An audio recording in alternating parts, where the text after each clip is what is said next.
The U.S. is one step closer to attacking Syria.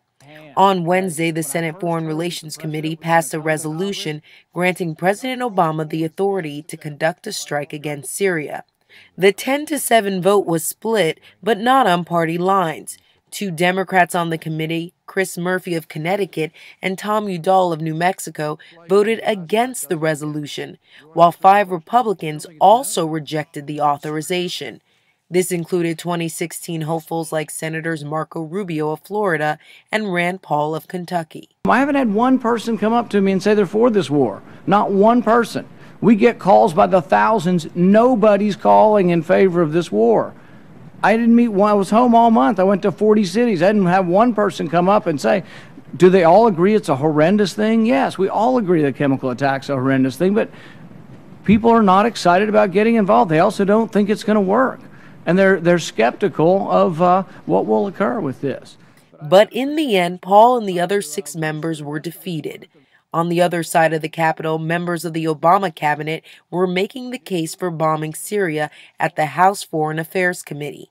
Although there's no independent report by the UN confirming the use of chemical weapons by Syrian President Bashar al-Assad, Secretary of State John Kerry was adamant that Assad was to blame.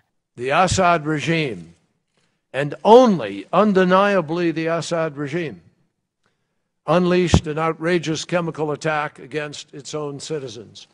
We spoke with Democratic Congressman Juan Vargas of California and asked if he's seen any evidence that makes him certain that Assad is guilty. Everything that I've read gives me certainty that the information is credible if it wasn't manufactured. Obviously, we're not out there in the field getting this information from these different sources, these multiple sources. The intelligence community is, and ultimately the White House is responsible for that. I want them to promise us that the information that we've seen is not manufactured, that is correct. If it is, then I do think that the evidence is there. Based on the evidence being sound, Vargas says that he plans to vote in favor of directly intervening in Syria if Secretary of State Kerry makes a promise. I just want him to promise that what we've seen is true and correct and not manufactured and somehow a lie. Whether Assad's alleged use of chemical weapons are factual was not debated on Wednesday. Rather, the decision to strike or not to strike Syria for humanitarian reasons was on full display. The Real News caught up with former Democratic Congressman Dennis Kucinich to get an insider's perspective. Having spent 16 years in Congress, Kucinich says that Congress members shouldn't be the only ones briefed when it comes to an attack. Give the facts to the American people. My guess is they won't do that because the facts can't stand. We're getting intelligence, who knows from where. We're getting dragged into a war based on lies. Didn't we do this before already? Just because it's a Democratic president doesn't make it any more right. All of us remember Colin Powell at the United Nations. Frankly, his performance was better than Secretary Kerry's. And no one's thinking, what happens next after we start dropping bombs? What happens next is they just feel, well, nobody's going to fight back. Are you kidding me? That's so simple-minded as to cause heaven to grow hair. President Obama's cabinet was on the Hill today trying to sell why the U.S. should strike against Syria. The public, however, doesn't seem to be buying it. A new Pew Research Center poll found that only 29% of Americans actually favor direct military intervention. Protesters at the hearing were also making the case as to why the U.S. should just stay out. I feel like this is a rerun of 2002 when we were protesting to the pending war in Iraq, and here we are again. I don't see the clarity of the evidence yet. I don't see the UN report yet. I don't understand what they expect to accomplish.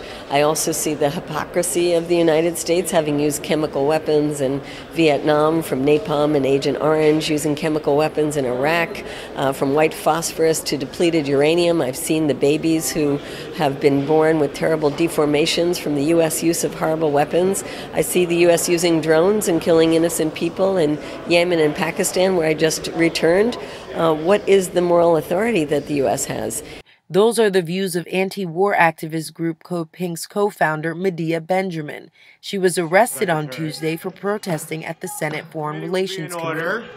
The committee will be in order.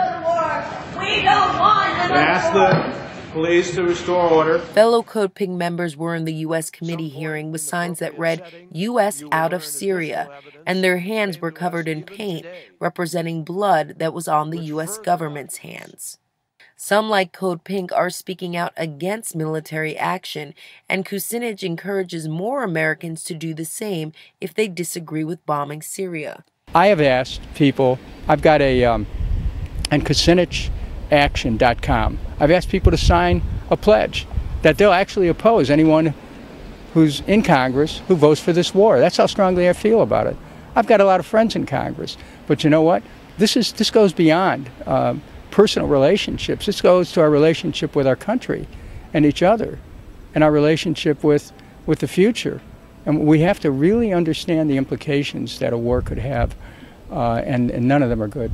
But the debate on the Hill continues to be framed by both parties as two options: stay on the sideline and not pursue any direct military intervention. We should not be getting in the middle of this civil war. And we don't have clean hands right now because we've been aiding the opposition. While others want to lead an attack. So in some instances, I think you have to lead. Even though the opinion of the people may not be there at that time, you have to lead. And this is one of those instances where we lead, where we don't lead by opinion polls. You lead by what you think is right. But is there an alternative? Medea Benjamin certainly thinks so, saying that there are a host of diplomatic options that should be on the table. I think we need to be getting all of the actors in the region and calling for a ceasefire. That's what the people of Syria need. I've always also been to the refugee camps in Syria and seen outside Syria and seen the suffering, and I don't see the U.S. pouring money in to help the millions of refugees. So there's many other alternatives to helping the people of Syria, and the U.S. acting alone is outside of international law. With the recent approval of a Senate resolution, a strike by President Obama seems more and more likely. The House will be preparing its own resolution while taking into consideration the Senate's version. The language of the Senate resolution may be problematic for some members who are on the fence.